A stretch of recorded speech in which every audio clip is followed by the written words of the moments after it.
um trecho aqui dessa live aqui, esse vídeo aqui da Márcia Tiburi, pra gente tentar transportar isso aqui pro ramo da arte, né? Dos artistas aqui, ó. Quando a gente diz pra alguém, você está politizando tudo, você está politizando demais, talvez a gente queira dizer pra pessoa que ela poderia encarar um determinado fato, um determinado acontecimento, sem esperar que aquele acontecimento fosse político. Mas se nós fazemos isso com alguém, se nós propomos à pessoa que ela despolitize, nós estamos, na verdade, exigindo dela que ela tenha uma postura de negação do caráter político inevitável, que é inevitável a qualquer acontecimento. Então, nós podemos dizer que tudo é político, num certo sentido, não no sentido absoluto, mas que tudo aquilo que os seres humanos colocam no campo da linguagem e colocam em exercício, colocam na troca, tudo aquilo que nós tomamos como uma questão e colocamos para discutir com o outro, tudo isso na verdade está sendo politizado, porque sempre que há exercício de linguagem, há uma politização. Ao mesmo tempo, como os seres humanos são seres de linguagem, todas as nossas atividades implicam linguagem, é difícil a gente dizer que existe alguma coisa que está fora da linguagem. Onde há produção de linguagem, há política. Então, nos nossos estudos, na forma como nós estudamos, no conteúdo daquilo que estudamos, na estrutura das instituições que comandam, por exemplo, o que as pessoas vão estudar ou deixar de estudar, a política já está ali. Também num outro sentido, quando a gente pega esse exemplo, fica interessante analisar, porque também nesse sentido, a política é aquilo que diz respeito a jogos de poder. E nesse caso, uma definição de política que nós podemos utilizar é essa da política como contexto do poder, jogo do poder, ambiente de exercício de relações de poder que serão relações também de dominação, relações de controle, relações inclusive, muitas vezes, relações que passam pela violência. Então, é difícil a gente tirar a política da cena. E então, voltando ao assunto, né? Quando a gente admoesta alguém dizendo você não deveria ser tão político, ou não deveria politizar as coisas, a gente como que pede à pessoa que ela finja que não há política. Por que isso também? Porque nós temos desejo muitas vezes que algumas questões possam pertencer ao campo do neutro. E então, esse é um desejo, porque o campo do neutro, que é um campo ilusório, é um campo onde nós podemos nos sentir mais confortáveis em relação ao quê? Mais confortáveis no exercício dos nossos próprios privilégios. Então, o que significa politizar nesse contexto? Significa trazer à tona também os jogos de poder que estão sendo ocultados, jogos de poder que implicam, por exemplo, privilégios, opressões, que implicam humilhações, que implicam, enfim, as mais diversas formas de violência, violência física, violência simbólica, violência econômica, violência epistemológica, e assim por diante.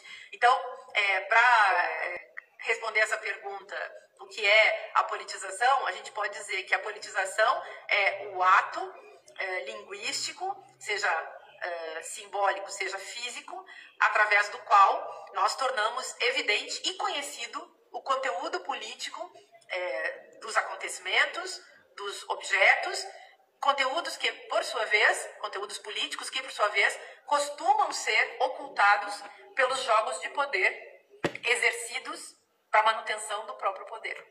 Então, é impossível. Que o interessante realmente é conversar com as pessoas sobre as coisas, né? Mas eu acho que os assuntos relacionados à arte, eles estão impregnados de jogos de poder, como está falando a Márcia Tiburi ali, né? E isso significa, naturalmente, que aqueles que exercem o poder dentro das artes, eles não querem que esses jogos apareçam, que eles sejam questionados, né? Pelas razões simples que ela acabou de falar ali. Eu acho que a questão é mais essa, né?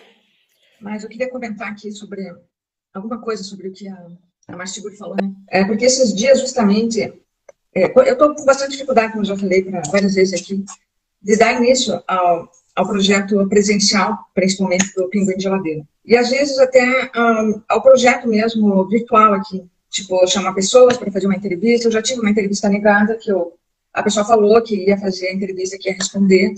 É um escritor Enfim, aí eu fiz, né, as perguntas, era escrita por escrito, a entrevista, claro, para o blog do Pinguim. Uma entrevista maravilhosa que eu fiz, eu pesquisei muito para poder fazer a entrevista com esse escritor, né? E ele simplesmente não respondeu, e deu uma desculpa furada lá. Tá. E daí, enfim, ele está sendo bastante difícil, e a questão justamente é essa política, tá? Então, isso que a Márcia Tiburi falou aqui é uma coisa muito séria, porque realmente as pessoas pedem para a gente não meter a política nos assuntos, mas não tem como não meter a política, né? Aí, nesses dias, um artista chegou para mim e falou que a dificuldade do Pinguim era justamente porque era sobre política, né? Que eu devia falar só sobre artes visuais. Mas aí a gente fica a questão, como se fala de artes visuais no Brasil, aqui, eu acho que em toda parte, sem politizar? Quando existem esses jogos de poder, como ela expressa aqui, quando tudo está dividido em bolhas, onde alguns são incluídos e outros excluídos. Tudo isso feito de uma forma velada, né? Esses discursos, eles não são falados. Quem está entre os desprivilegiados nesta coisa são as pessoas que sentem. E, ao mesmo tempo, é pedido para que essas pessoas, elas não percebam, elas se calem, elas são enganadas de que, dessa vez não aconteceu, mas vai acontecer na próxima, entende? É dado um monte de desculpas. Isso a gente viu bem acontecer, pegando aqui o Paraná, né? A gente viu bem acontecer nessa questão toda do que aconteceu na Belas Artes, tá?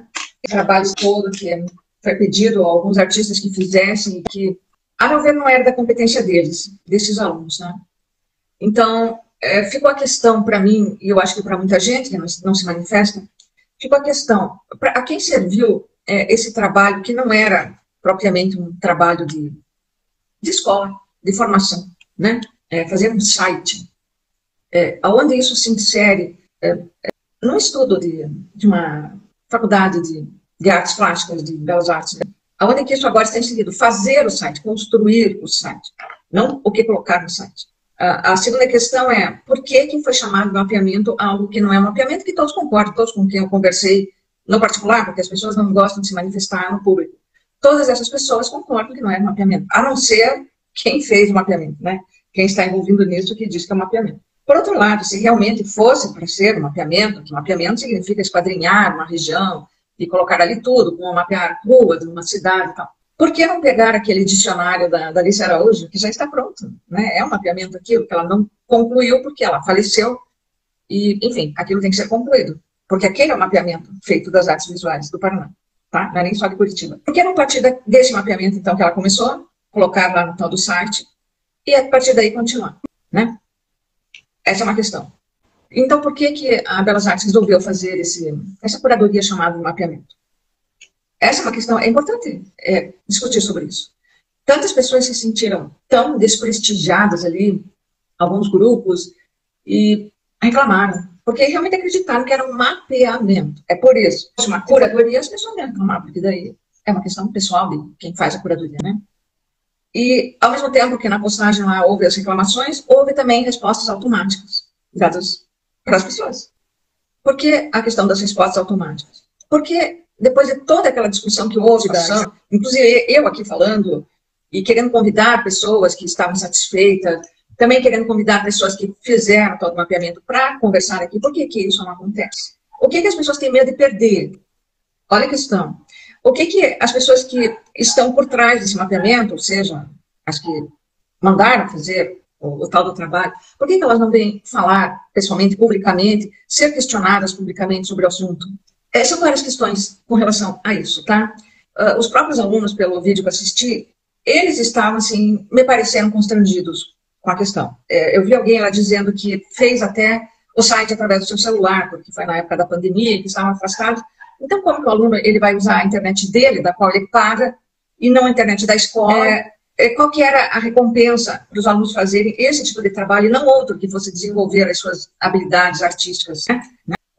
Eles eram obrigados a fazer, isso valia o que? Nota? E se eles se recusassem a fazer, eles tinham a opção de fazer outra coisa? Então, são várias coisas que tinham que ser discutidas com relação a isso, tá? Outra questão que tinha que ser discutida era a questão daquela residência artística de um artista que, por sinal, é professor da Belas Artes. Ele colocou a Pinguim de geladeira.